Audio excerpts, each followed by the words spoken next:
ሰላም ውድ ማንሰራውያን እንዴት ቆያችሁልን? በዛሬው ተጡ ክለባችን የመለከቱ አሁን አዳዲስ መረጃዎች ይዘን መጥተናል። አብራችሁን ቆዩ። ውድ ቤተሰቦች እንደተለመደው ለቻናሉ አዲስ ከሆናችሁ በቅድሚያ ቻናሉን ሰብስክራይብ በማድረግ ቤተሰብ ሁኑ። አሁን ለቱ መረጃዎች አለፍን። አብራችሁን ቆዩ። የቀድሞ ክለባችን ተጫዋችና ሌጀንድ ቴዲ ሼሪንግሃም ክለባችን የስታሙን አማካይ ማቲያስ ፈርናንዴዝን ለማስፈረም ከሚደረገው ፉክር እንዲወጣ ጠየቀ። ባለፈው ዚን ማቲያስ ፈርናንዴዝ በዌስትሃም የነበረው ብቃት ብዙም አልማረከኝም ነበር። ብዙ የዌስትሃም ደጋፊዎች ወደ ትላልቅና የተሻሉ ነገሮች እንደሚሸጋገሩ ቢያስቡ፣ እኔ ግን አሁንም በፈርናንዴዝ ላይ እርግጠኛ አይደለሁም ብሏል። ዩናይትድ ከፍተኛ ደረጃ ያሉ ቶፕ ተጫዋቾች ያስፈልጉታል። አሁን ላይ በቂ የሚባሉ ጥሩቾች አሏቸው። ከፍተኛ ደረጃ ያሉትን መግዛት አለባቸው። ካልሆነ ደግሞ ይህንን ደጋግመው እድል ያጣሉ ብለዋል። ከጥቂት ዓመታት በፊት ሃሪኬንና ዴክላን ራይስ የማስፈረም እድሉ በነበረበት ወቅትም ተመሳሳይ ነገር ነበር። ዩናይትድ እነሱን ለመግዛት በገበያው ላይ ጨርሶ አልነበረም። ሰር አሌክስ ፈርጉሰን ቢሆኑ ይህ እንዲሆን አይፈቅዱም ነበር ብሏል። ሰር አሌክስ ሁልጊዜ ምርጥ ተጫዋቾችን ያመጡ ነበር። እነሱን መጥተው በአርአያነት ይመሩም ነበር። እንደ ዩናይትድ ላለ ክለብ እንደዚህ አይነት ቶፕ ተጫዋቾች ያስፈልጋሉ። ካልሆነ ግን በተመሳሳይ ሁኔታ ውስጥ በምትቀረው ጉዳዩ ጥሩ ተጫዋቾች ስላሏቸው አይደለም። ለዩናይትድ እንዲጫወቱ የምትፈልገው ታላቅ ተጫዋች ነው። ምክንያቱም ለዚህ ክለብ መጫወት ትልቅ ዋጋ ያስከፍላል። ስለዚህ ወጣ ብላችሁ ከፍተኛ በጀት በመመደብ ምርጦችን ተጫዋቾች አምጡና ቡድኑን እንዲመሩት አድርጉ ብሏል። ፋብሪዚዮ ሮማኖ ባወጣው ዘገባ መሰረት ኦሬሊያን ቹዋሞኒ ከፍተኛ ደሞዝ አለው። በአሁን ጊዜ ደግሞ ይህ ዩናይትድ በፋይናንስ በኩል ማድረግ የሚፈልገው ነገር የለም። ሪያል ማድሪድ ለሱ ገና በሩን አልከፈተም። ነገር ግን በሩን ከከፈቱ ዩናይትድ ሁኔታውን ለመረዳት ዝግጁም ናቸው ብለዋል። ሱሊ ቶልክስ ባወጣው ዘገባ መሰረት ሁሉም ዘገባዎች የቻለው ሁሉም ጋዜጦች አከብረዋል። ነገር ግን በቅነት መናገር የሚችለው ዩናይትድ አሁንም በፈርናንዴዝ ዝውውር ላይ እምነት እንዳሉና ስምምነቱ ገና እንዳልተጠናቀቀ ነው። የሰዎችን ሊያበስ ይችላል። ነገር ግን እኔ ማድረግ የሚችለው የማውቀውን መናገር ብቻ ነው። አንድም ጊዜ ተደብቄ አላውቅም፣ ወደፊትም ቢሆን በፍጹም አልደበቅም። ስለሆነም አሁን ዩናይትድ በማቲያስ ፈርናንዴዝ ዝውውር ላይ ትልቁን ቦታ ይዟል ሲል ተናግሯል። ግሬም ቤሊ ባወጣው ዘገባ መሰረት የ15 ዓመቱ የብላክበርን አስደናቂ ታዳጊ ታይለር ሊቭሴ በዚህ ሲዝን ለክለቡ የወጣቶች ቡድን ከ100 በላይ ጎሎች ላይ ቀጥተኛ ተሳትፎ አድርጓል። ይህንም ተከትሎ ዩናይትድና ማንቸስተር ሲቲ ተጫዋቾችን ከሚፈልጉት ክለቦች መካከል ይገኛሉ ብለዋል። ናታን ሳልት ባወጣው ዘገባ መሰረት ሃል ሲቲ ራዲክ ቪቴክን ከሚፈልጉ ክለቦች መካከል አንዱ ነው። ኮቬንተሪ ሲቲ እና ኢፕስዊችም ትልቅ ግምት ሰጥተዋል። ቪቴክ በብሪስቶል ሲቲ ስኬታማ የውሰት ጊዜ ካሳለፈ በኋላ ምናልባት በዚህ ሲዝን በፕሪሚየር ሊጉ ልንመለከተው እንችላለን ተብለዋል። ሃሪ ማጓየር ስለ ኮቢ ማይኖ በሩበን አሞሪም ሲስተም ውስጥ ስላለ ሁኔታ እንዲህ ሲል ይመልሳል። ሩበን አሞሪም አሁንም አሰልጣኝ ቢሆን ኖሮ ኮቢ ማይኖ ምናልባት ከቡድኑ ተቀንሶ አዲስ ክለብ እየፈለገ ሊሆን ይችል ነበር። ነገር ግን ነገሮችን ቀይሯል። ምስጋና ይገባል። ይህ ትልቅ ስህተት ይሆን ነበር፣ ምክንያቱም እሱ የማንቸስተር ልጅ ነው፣ ከአካዳሚ የወጣ ነው። እናም እንደዚህ አይነት ተጫዋቹ በሚቀጥሉት 10 ዓመታት ክለባችንን ወደፊት እንዲመሩልን እንፈልጋል። ያንን የማድረግ ብቃት ስላለው በተስፋ የሚቀጥሉት ደረጃ ዓመት ውስጥ በክለቡ ይቆያል ሲል ሃሪ ማጓየር ተናግረዋል። የማንቸስተር ከ21 ዓመቶች ቡድን በዚህ ሲዝን በኤፍኤል ትሮፊ ወይም በናሽናል ሊግ ካፕ ላይ አይሳተፍም ተባለ። ቡድኑ ወደ ዩኤፋ ዩዝ ሊግ በመመለሱ ምክንያት በእነዚህ ውድድሮች ላይ ላለመወዳደር ውሳኔ ያስተላልፈዋልም ብሏል። ስቴቨን ሊስተን ባወጣው ዘገባ መሰረት አካዳሚውም ከ2027/28 ሲዝን በፊት የጨዋታ ፕሮግራሙን በድጋሚ በመገምገም ወደ ውድድሮቹ ዳግም መግባት አለመግባቱን ይወስናል። የ21 ዓመቶች ቡድን በፕሪሚየር ሊግ ኢንተርናሽናል ካፕ ላይ መወዳደሩን ግን ይቀጥላል ብለዋል። ማንቸስተር ዩናይትድ የአማካይ ክፍሉን በአዲስ መልክ ለመገንባት በዝግጅት ላይ ነው። ማንቸስተር ዩናይትድ በዚህ ክረምት 3 አዳዲስ የአማካይ ክፍል ተጫዋቾችን ለማስፈረም ትልቅ ተስፋ ሰንቋል ሲል ሳሙኤል ሉከረስ ዘግቦታል። ነገር ግን የማኑኤል ኡጋርቴ ሁኔታ ክለቡ መልቀቁ ይፋ ከሆነ በኋላ ዩናይትድ ከሁለት የታጩ ተጫዋቾች መካከል አንዱ ለመምረጥ መዘጋጀታቸውንም ገልጿል። እስካሁን ባለ ዝውውር መስኮት ዩናይትድ እንደ ካዜሜሮ፣ ሳንቾ፣ ማላሲያ ያሉ ተጫዋቾችን በነፃ ዝውውር እንዲለቁ የፈቀደ ሲሆን በሌላ በኩል ከአትላንታ ኤደርሰንን ለማስፈረም መስማማቱ ይታወሳል። ከ2026/27 ሲዝን በፊት የአማካይ ክፍሉን ማጠናከር ዋነኛ ቅድሚያ የሚሰጠው ጉዳይ ሲሆን ለኤሊዮት አንደርሰን የተጠየቁትን ዋጋ ላለመክፈል ከወጡ በኋላ አሁን ላይ ወደ ሌሎች ኢላማዎች መዞራቸው ይታወሳል። ማቲያስ ፈርናንዴዝ ወደ ኦልድ ትራፎርድ ለመምጣት ይፈልጋል። የዌስትሃም ዩናይትዱ አማካይ ማቲያስ ፈርናንዴዝ ኤደርሰን ተከትሎ ወደ ኦልድ ትራፎርድ ሊያመራ ይችላል። ምክንያቱም ዩናይትድ ተጫዋቹን ከአርአያው አይደሉም ብሩኖ ፈርናንዴዝ ጎን መሰለፍ እንደሚፈልግ በደንብ ስለሚያውቅ ነው ተብሏል። ዌስትሃም ላይ ለፖርቹጋል አማካይ ከ80 እስከ 85 ሚሊዮን ፓውንድ እየጠየቀም ነው ተብለዋል። ነገር ግን የዘሰኑ ጋዜጠኛ ሳሙኤል ሉካርስት እንዳለው ከሆነ ስፐርስ ጠንካራ ፉክክር ቢያቀርብም የማይክል ካሪክ ቡድን አሁንም ፈርናንዴዝን ለማስፈረም ቅድሚያ ግምት የተሰጠው ክለብ ነው። ማድሪድም ቢሆን ተጫዋቹ ዩናይትድ እንደሚቀላቀል የሚጠብቅ ሲሆን በፖርቱጋል ያሉ ምንጮችም የፈርናንዴዝ ቀጣይ ማረፊያ ኦልድ ትራፎርድ እንደሚሆን አስቀድሞ እየገመቱ ነው ተብሏል። የኡጋርቴ ሽያጭ ሶስተኛ አማካይ ምርጫ ዘገባውን አክሎ እንደሚያስረዳው ዩናይትድ ማኑኤል ኡጋርቴን መሸኘት ከቻለ ሶስተኛ አማካይ የሚሆን በቂ ገንዘብ ይኖረዋል። ዩናይትድ በነሐሴ 2024 ኡጋርቴ ለማስፈረም እስከ 50.50 ሚሊዮን ፓውንድ ስምምነት አድርጎ የነበረ ቢሆንም በዚህ ክረምት ግን መጠነኛ ኪሳራን ተቀብለው ለመሸጥ ተዘጋጅተዋልም ተብሏል። ሩበን አሞሪም በኤሲ ሚላን ከዚህ የኡራጓይ አማካይ ጋር ዳግም ይገናኛሉ ተብሎ የሚጠበቅ ሲሆን የጣሊያኑ ግዙፍ ክለብ በኡጋርቴ ዝውውር ላይ ጋላታሳራይን ቀድሞ መሪነቱን ይዟልም ተብሏል። እንደ ጋዜጠኛ ሉካር ዘገባ ከሆነ የኡጋርቴ መልክ አሁን ላይ ለሶስተኛ አማካይ የሚሆን በቂ በጀት ካስገኘላቸው የቦርንማውዝ ድንቅ ተጫዋች አሌክስ ስኮትን ምናልባትም የብራይተኑን ካርሎስ ባሌባን እንደ አማራጭ ይዟል ተብሏል። ካርሎስ ባሌባ ዝውውሩ ዋጋው እስከ 80 ሚሊዮን ፓውንድ የተገመተ ሲሆን እሱን የደርሰና ፈርናንዴዝን በአንድ ላይ ማምጣት ዩናይትድ በአጠቃላይ እስከ 200 ሚሊዮን ፓውንድ ገደማ ሊያስወጣ ይችላልም ተብሏል። ዩናይትድ ባለፈው ክረምት ከባሌባ ጋር በግል ጥቅማ ጥቅሞች ተስማምቶ የነበረ ቢሆንም በወቅቱ የነበሩ የ100 ሚሊዮን ፓውንድ ዋጋ የዝውውሩን ሳይሳካ እንዲቀርም አድርጎታል። ሌላኛው አሌክስ ስኮት ከቦርንማውዝ የዝውውሩ ዋጋው እስከ 60 ሚሊዮን ፓውንድ ይገመታል እንጂ ዩናይትድ እሱን ለማስፈረም ከቀድሞ ተቀናቃኙ ሊቨርፑል ከባድ ፉክክር ይጠብቀዋልም ተብሏል። አዲሱ የሊቨርፑል አሰልጣኝ አንቶኒ ራውላ የቀድሞ ቦርንማውዝ ተጫዋቹን በአንፊልድ በድጋሚ ማግኘት ይፈልጋል። ዘገባዎችን የመለኩት ከሆነ ከርቲስ ጆርጅ ሊቨርፑል የሚለቅ ከሆነ አሌክስ ስኮት እሱን ሊተካ ይችላልም ተብለዋል። ማንቸስተር ዩናይትድ ለጀርመናዊ ኮከብ ዌልደማር አንቶን 35 ሚሊዮን ፓውንድ ሊያቀርብ ነው ተባለ። ዛሬ በወጡ ዘገባዎች መሰረት ዩናይትድ በዋና አሰልጣኙ ማይክል ካሪክ ሙሉ ድጋፍ የተሰጠውን የዶርትመንዱን ሁለገብ ተካላይ ቫልደማር አንቶን ለማስፈረም እስከ 35 ሚሊዮን ፓውንድ ሂሳብ ለማቅረብ የተዘጋጁ ይመስላልም ተብሏል። ክለቡ ፍላጎት አሳይበት የቦሩሲያ ዶርትመንድ ኮከብ እሱ ብቻ አይደለም። ብራዚል አማካይ ደርሰን ከአትላንታ ዩናይትድ የተቀላቀለ ሲሆን በቀጣይ ደግሞ ዩናይትዶች ቢያንስ አንድ ሌላ አማካይ የግራ ክንፍ ተጫዋች ማሄማል አጥቂ የግራ ክንፍ ተከላካይ የመሃል ሜዳ የመሃል ተከላካይ ለማስፈረም አቅዷልም ተብሏል። ሊሳንድሮ ማርቲኔዝ እና ማቲያስ ዴሊት ሁለቱም በ2026 ሲዝን በጉዳት የታመሰ የውድድር ዓመት ማሳለፋቸው ተከትሎ ኢኒዮስ የቦርድ አባላት ስለ ተጫዋቾቹ የረጅም ጊዜ የአካል ብቃት ስጋት ስላለባቸው ክለቡ በመሃል ተከላካይ መስመር ላይ አዲስ አማራጭ ይፈልጋልም ተብሏል።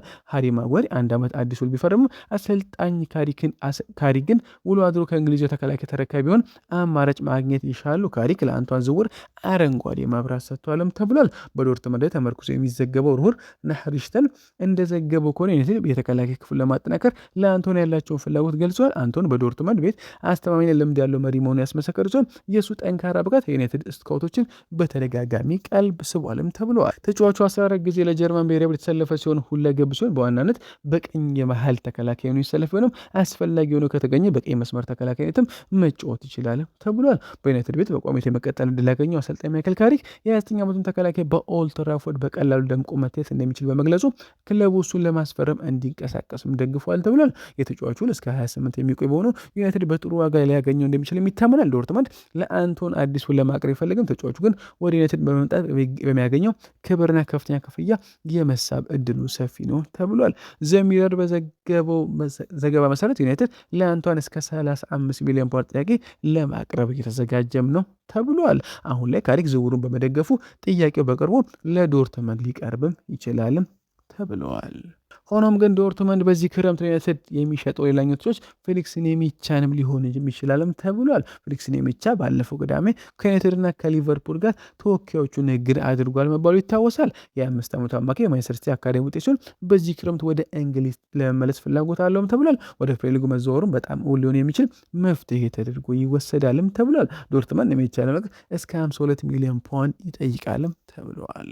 በዓለም ዋንጫ የደመቀው ብሪያን ብሮቢ የበርካታ ትላላቅ ክለቦች ኢላማ ሆኗል ተብሏል። ቲም ቶልክ እንዳስነበበው ከሆነ ሰንደርላንድ ሆላንድ ነጥቂ ብሪያን ብሮቢን በዓለም ዋንጫ ላይ ባሳየው አስደናቂ ብቃት ምክንያት ከፕሪሚየር ሊጉና ከበርካታ የአውሮፓ ግዙፍ ክለቦች የሚቀርብለትን ፍላጎት ተከትሎ ተጫዋቹን ለማቆየት ከባድ ትግል ይገጥመዋል ተብሏል። ብሮቢ በዚህ ክረምት ለኔዘርላንድ ብሔራዊ ቡድን ባደረጋቸው ተከታታይ ማራኪ ጨዋታዎች ስሙን የበለጠ ማስጠራት የቻለ ሲሆን ምንጮች ግን እሱ በዓለም አቀፍ መድረክ ያሳየው ብቃት በርካታ ክለቦች በዌርሳይድ ሰንደርላንድ ካሳለፉት ድንቅ የመጀመሪያ ሲዝን በኋላ ቀደም ብሎ ያመኑበት ነገርና የአደጋ ያረጋገጡ መሆኑን አጥብቀው ይናገራሉ። የቀድሞ የአክስ አጥቂ በአሰልጣኝ ሬጂስ ሌብሪስ ስር ጠንካራ የውድድር ዓመት ያሳለፉ ሲሆን 7 ጎሎችን በሊጉ ማስቆጠሯል። ነገር ግን የአውሮፓ ታላላቅ ክለቦች ቀልብ ሳበው አጠቃላይ ለቡድኑ በሚያበረክተው ሁለንተናዊ አስተዋጽኦን ተከትሎ ነው። በዚህ ምክንያት ጁቬንቱስ፣ ስቱትጋርትና አትሌቲኮ ማድሪድ 3 ዓመቱን ተጫዋች እድገት በቅርበት መከታተላቸውን ቀጥሏል ተብሏል። ከነዚህ በተጨማሪ በርካታ የፕሪሚየር ሊግ ክለቦችን በዚህ የሰንደርላንድ ኮከቡ ላይ ፍላጎት ማሳየቶችና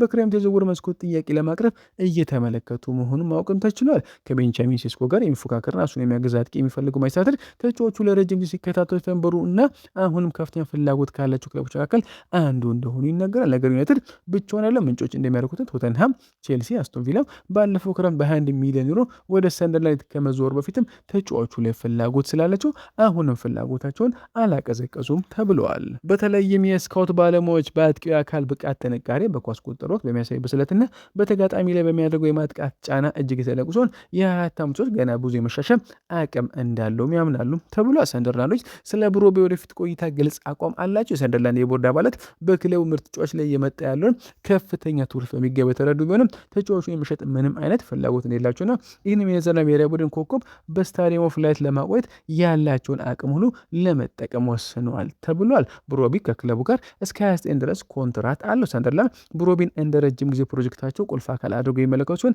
ለክለቡ ያለው ጠቀሜታ ከሚያስቆጠራቸው ጎሎች በላይ እንደሆኑ በጽኑ ያምናሉ ተብሏል። ክለቡ በእሱ እድገት ላይ ከፍተኛ እርካታ ስላለው አዲስ የረጅም ጊዜ ውል ለማቅረብ በውስጥ ደረጃ ውይይት መጀመሩም ታውቋል። ዩናይትድ ብሮቢን ለማስፈረም ከባድ ፉክክር የሚጠብቁ ቢሆንም የፊት መስመሩን ሊያጠናክሩ የሚችሉ ሌሎች አማራጮችንም እየገመገመ ይገኛል። በዚህ ሲዝን 25 ጎሎችን ያስቆጠረው ሌላኛው ታዋቂ የፕሪሚየር ሊግ አጥቂም ከክለቡ ጋር ስሙ መያያዝም ጀምሯል። ዩናይትድ ሴስኮን የመልቅ ምንም አይነት እቅድ እንደሌለው ምንጮች አድርገውታል። ይህም የተባለው አንድ የአውሮፓ ግዙፍ ክለብ ለስሎቬኒያ አጥቂ ትልቅ ገንዘብ ጥያቄ እያዘጋጀ ነው የሚሉ ወሬዎች በወጡበት ወቅት ነው። ዘ አትሌቲክስ ሌኒሮ የትውልዱ እንቁ ነው ሲል አረጋገጠ። የዩናይትድ የተጫዋች መልመላ ቡድን ሌኒሮን ማስፈረም መቻላቸው አሁንም እንደ ትልቅ ስኬት የሚመለከቱ ሲሆን በክለብ ውስጥ ትልቅ ስኬታማ ተጫዋች እንደሚሆኑ ሙሉ እምነት አላቸው ተብሏል። ክለቡ ተጫዋቹ እያሳየ ባለው እድገት ደስተኛ ሲሆኑ በተለይም ራሱን ለማሻሻል ባለው ጉጉት በአካላዊ ብቃቱ ግንባታና ከጨዋታዎች በኋላ በሚያደርጉ የማገገሚያ ሪከቨሪ ተጨማሪ ስራዎች እጅጉን ተገርመዋል ተብሏል። ከዚህም በተጨማሪ ከስልጠና ሜዳዎች የቪዲዮ ትንታኔዎችን በመመልከት የራሱን የጨዋታዎች ብቻ ሲሆን ይህ ከፍተኛ ደረጃ መሀል ተከላካዮችን አጨዋወት የዘይቤ ማጥናትም ረጅም ሰዓት ያሳልፋል ተብሏል። ዩሮ የግል ምግብ አሰናጭ ፐርሰናል ቼፍ የቀጠረ ሲሆን ይህም በዘመኑ የእግር ኳስ የተለመደ ቢሆንም የእሱን አቅም የመጨረሻ ደረጃ ላይ ለመድረስ ያለውን ቁርጠኝነት የሚያሳይ ሌላ ማረጋገጫ ነው ተብሏል።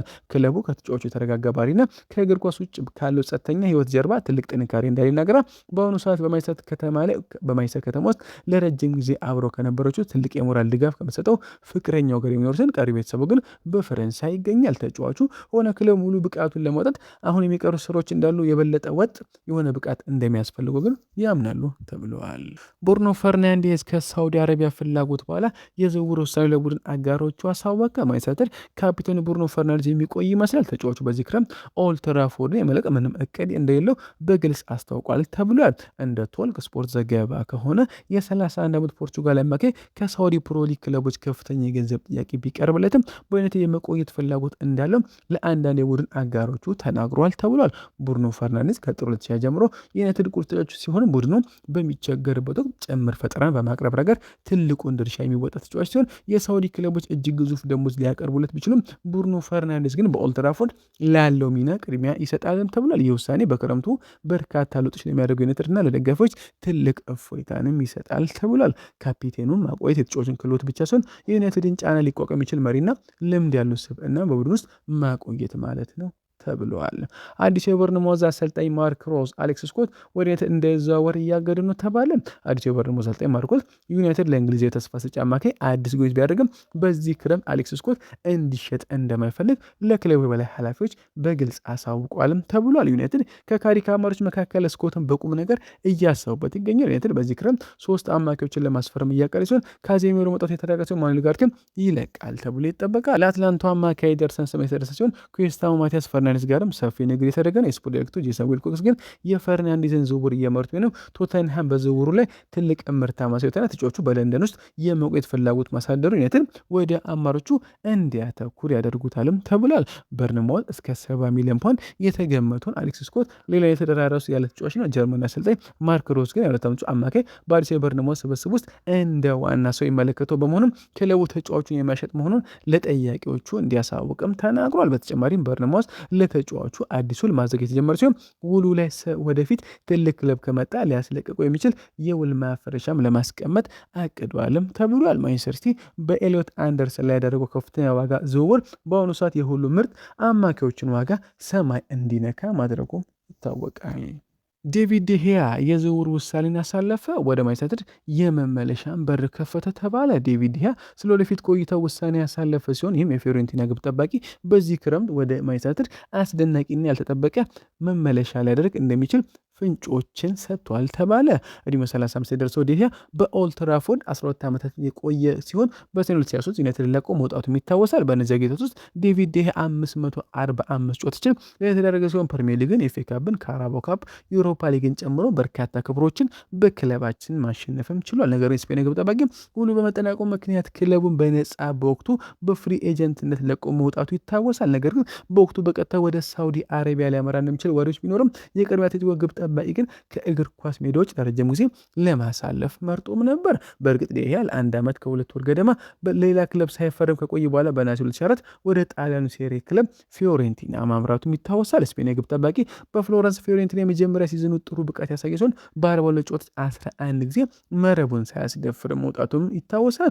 ዴሂያ ላሳየ መልካም ብቃት በክለቡ አዲስ የ3 ዓመት ውል ተሰጥቶትም ነበር። ዴሂያ በ2026 ዘመን ውጣ ውረድ የበዛበትን ሲዝን ያሳለፈ ሲሆን በዚህ ክረምት ፊዮሬንቲና ሊለቅ እንደሚችል ጭምጭምታዎች አሉ። እንደ ጣሊያኑ ቱቶ መርካቶ ዌብ ዘገባ ከሆነ ፊዮሬንቲና ለዴሂያ የሚቀርቡ የዝውውር ጥያቄዎችን ለማዳመጥ ዝግጁ ነው ተብሏል። ዴሂያ በበኩሉ ፍሎረንስን ጥሎ ለመሄድ ፈቃደኛ የሚሆንበት ብቸኛው ክለብ ማንቸስተር ብቻ እንደሆነ በግልጽ አስታወቀ። ዴሂያ ባለፈው ክረምት በኦልድ ትራፎርድ በተደረገው የቅድመ ሲዝን የወዳጅነት ጨዋታ ላይ ካሳየው አስደናቂ ብቃት በኋላ ወደ ዩናይትድ ሊመለስ እንደሚችል በድንገት ስሙ ተያይዞ ነበር። በወቅቱ አልታይ ባይንደርና አንድሮና ለአንደኛ ግብ ጠባቂነት ቦታ በሚፎካከሩበት ወቅት ነበር። ዴሂያ ወደ ክለቡ ሊመለስ በሚችልበት ሁኔታ ላይ በሚስጥር የጀርባ ምርመራዎችም ተደርጎ ነበር። ነገር ግን ዩናይትድ በመጨረሻም ሴኔ ላሜንስን ያስፈረም ሲሆን ዴሂያ በፊዮሬንቲና ቆይቷል። አሁን ከአንድ ዓመት በኋላ ሁለቱም ባይንደርና ኦናና በዚህ ክረምት ክለባችን ለቀው ይሄዳሉ ተብሎ ስለሚጠበቅ ዩናይትድ በክለቡ የመጀመሪያ ሲዝኑ ድንቅ ብቃት ላሳዩ ላሜንስ ሁለተኛ ተጠባባቂ ግብ ጠባቂ የሚሆን ግብ ጠባቂ ፍለጋ ወደ ገበያ ሊወጣ ይችላል ተብሏል። ባለፈው ክረምት ዴሂያ ወደ ኦልድ ትራፎርድ ተመልሶ ጨዋታውን ካደረገ በኋላ ከ3 ዓመት በፊት ሲለቅ ለደጋፊዎች የመሰናበቻ ዕድል አላገኘም ስለነበር ደጋፊዎቹ በድጋሚ እሱን ማየት ምን ያህል በስሜት እያረኩ እንደነበር ተናግሮ ነበር። የማንቸስተር ኢቭኒንጉ ዘጋቢ ስቴቭ ሪልስተን ከዝውውር ኢላማ ላይ መቼ መራቅ እንዳለብህ ማወቅ ትልቅ ጥበብ ነው። ዩናይትድ ደግሞ ከማቲያስ ፈርናንዴዝ ዝውውር ጋር በተያያዘ ወደዚያ ነጥብ እየተቃረበ ሊሆን ይችላል ሲል ተናገረ። ዌስትሃም ከፕሪሚየር ሊግ መውረዱን ተከትሎ ዩናይትድ ፈርናንዴዝን ለማስፈረም ጥሩ እንዳለ አይቶ የነበረ ቢሆንም አሁን ግን ቶተንሃም ወደ ውድድሩ ጠረጴዛ መጥቷል። ከእንግሊዝ ዋና ከተማ ለንደን የወጡ ሪፖርቶች የሚያመለክቱት ከሆነ ስፐርስ የዌስትሃምን ፍላጎት 85 ሚሊዮን ፓውንድ ለመክፈል አሁን ላይ ፍላጎት አላቸውም ብሏል። ፈርናንዴዝን ማስፈረም የማይቻል ከሆነ የክለቡ የዳታ ባለሙያዎች ቁጥሮችን እንደገና ማስላት አማሮችን መፈለግ ይኖርባቸዋል ያለ ሲሆን ምናልባትም በቦሩሲያ ዶርትመንድ እያደገ የመጣው ኮከብ ፌሊክስ ኔሚቻ ወደ ዩናይትድ ለማዞር በእጩነት ማቅረብ አለባቸውም ብሏል። ኔሚቻ በዚህ ክረምት እየተካሄደ ባለው የዓለም ዋንጫ ላይ ለጀርመን ብሔራዊ ቡድን የተደረጉትን ጨዋታዎች በቋት የጀመረ ሲሆን እጅግ አስደናቂ ተጽዕኖንም ማሳደር ችሏል። በኩራሳኦ ላይ ጎልና አሲስት ያስመዘገበ ሲሆን በኮትዲቫር ላይ ደግሞ ሌላ አሲስት ማድረግ ችሎ ነበር። ጀርመን በኮትዲቫር ላይ ካስመዘገበችው በኋላ ጋሪ ኔቨል ስለተጫዋቹ እንዲህ ሲል መናገሩ ይታወሳል። በዛኛው ምሽት እንዳደረገው መጫወቱ በቀጠለ ቁጥር ዋጋው ይበልጥ እየተወደደ ይሄዳል። በዚያ ጨዋታ ላይ እጅግ ድንቅ ብቃት አሳይቷል። ሙሉ በሙሉ አሁንም ነገር የተሟላ ተጫዋች ይመስል ነበር ሲል መናገሩ ይታወሳል። ለክለባችን እጅጉን ቅርብ የሆነው ሳሙኤል ሉከረስ ማንቸስተር የግራ ክንፍ አጥቂ ወይም የግራ መስመር ተከላካይ ለማስፈረም በሀሳብ ደረጃ በሩን ክፍት አድርጓል ሲል ተናገረ። ሉክሾ ባለፈው ሲዝን በዩናይትድ ታሪኩ ለመጀመሪያ ጊዜ ምንም አይነት ጉዳት ሳያጋጥመው እያንዳንዱ የፕሪሚየር ሊግ ጨዋታ በቋሚነት ጀምሯል። ይሁን እንጂ የሾው ውል በሚቀጥለው ዓመት ይጠናቀቃል። ክለቡ ወደ ቻምፒዮንስ መመለሱ ተከትሎ የሚመጣው ከፍተኛ የጨዋታ ብዛት ተከትሎ በሚቀጥለው ወር 31 ዓመት ላይ የሞላው ሉክሾ የጉዳት ስጋትን ሊጨምር ይችላልም ተብሏል። የኒውካስትሉ ሊዩስ ሃል በቻምፒየንስ ሊግ በሚሳተፍ ክለብ ውስጥ መጫወት ስለሚፈልግና አሰልጣኝ ኤዲ ሃው በኒውካስል ውድድር ዓመት ማጠናቀቂያ ላይ ባሳዩት አያያዝ ደስተኛ ስላልሆነ ዩናይትድን ለመቀላቀል ፈቃደኛ ነው ተብሏል። ሃል ይህ ጨዋታ ድል ማጣት በቶማስ ቱሄል የዓለም ዋንጫ የእንግሊዝ ብሔራዊ ቡድን ስብስብ ውስጥ ቦታ እንዲያገኝ እንዳደረገው ያምናል። የ21 ዓመቱ ሃል በሴንት ጄምስ ፓርክ አሁንም የ3 ዓመቱ ላይ ቀረው ሲሆን ኒውካስትል እሱን ለቀጥተኛ ተቀናቃኝ ዩናይትድ ለመሸጥ በእጅጉን ይቸገራልም ተብሏል። በግራ ተከላካይ መስመር ላይ ያለው አጣብቅኝ አሁንም አለ። በአሁኑ ሰዓት ዩናይትድ የመጀመሪያ ቡድን ልምድ ያላቸው 4 የግራ ተከላካዮች አሉት። እነሱም ሉክ ሾ፣ ፓትሪክ ዶርጉ፣ ሃሪ ማስነ፣ ዲያጎ ሊዮን ሲሆኑ ዲያጎ ሊዮን ገና ለዋናው ቡድን የመጀመሪያ ጨዋታውንም አላደረገም። የ19 ዓመቱ ሊዮን ባለፈው ሲዝን አብዛኛውን ጊዜ ከ1 ዓመት ቡድን ጋር ያሳለፍ ሲሆን በውሰት መሄዱ አሁን ላይ የተረጋገጠ ይመስላል። ሌላኛው የ19 ዓመት ታዳጊ ሃሪ ማስ ባለፈው ሲዝን በሼፊልድ ዌድነስዴ በውሰት ጥሩ ብቃት ካሳየ በኋላ በድጋሚ በውሰት ለመሄድ ፍላጎትም አለው ተብለዋል። ነገር ግን ከሲዝኑ የጀመረው ፊት በፕሪዝን ከዩናይትድ ዋና ቡድን ጋር ይሳተፋሉም ተብሏል። ዶርጉ በአሰልጣኝ ማይክል ካሪክ ስር በተሰለፈባቸው 3 ጨዋታዎች 3 ጎሎችን ማስቆጠር የቻለ ሲሆን ከተከላካዩ ይልቅ በተለመደ የግራ ክንፍ አጥቂ ሚና ላይ የበለጠ ነፃነት አግኝቶም ታይቷልም ተብለዋል። ስለ ግራ ክንፍ አጥቂ የተጠየቀው ሳሙኤል ሉካስ የማርከስ ራሽፎርድና ክሬንሲዮ ሰመር ሁኔታ ማርከስ ራሽፎርድ አሁንም በውሉ ላይ 2 ዓመት ይቆርታል። ዩናይትድ ይህንን በይፋ ባይናገርም ለክለቡ የመጨረሻ ጨዋታውን ካደረገ 18 ወራት የሆነውና በባርሴሎና 1 ዓመት የውሰት ቆይታ ካደረገ በኋላ በድጋሚ ክለቡ ከፍተኛ ተከፋይ ሊሆን የተቃረበውን ተጫዋች በቋሚነት መሸጥ ምርጫው ነው ሲልም ተናግሯል። በሌላ በኩል የዌስትሃም አጥቂ ክሬንሲዮ ሰመርቪል በዓለም ዋንጫው ላይ ለኔዘርላንድ ብሔራዊ ቡድን 2 ጎሎችን ማስቆጠሩን ተከትሎ በዩናይትድ አይን ውስጥ ገብቷል። ሰመርቪል በዚህ ክረምት ከለንደን ስታዲየም የመልቀቅ ዕድሉ ሰፊ ቢሆንም ማቲያስ ኩኛ ከጥር ወር ጀምሮ በግራ መስመር ላይ ደምቆ እየተጫወተ መሆኑ ሰመርቪል መጣ ማለት በቀጥታ ቋሚ ቦታ ያገኛል ማለት አይደለም ብለዋል።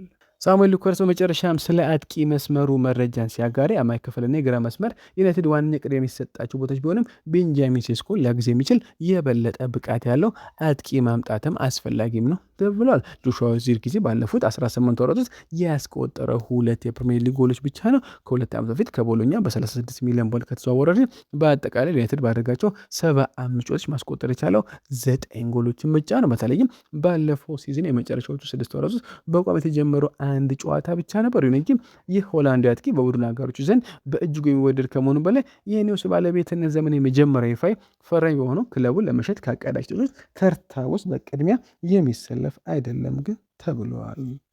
ውድ ቤተሰቦች ለዛሬ መር ቆይታ በዚያ በቃ። መልካም ቀን። ቻናሉን ሰብስክራይብ ማድረግ አይረሳ።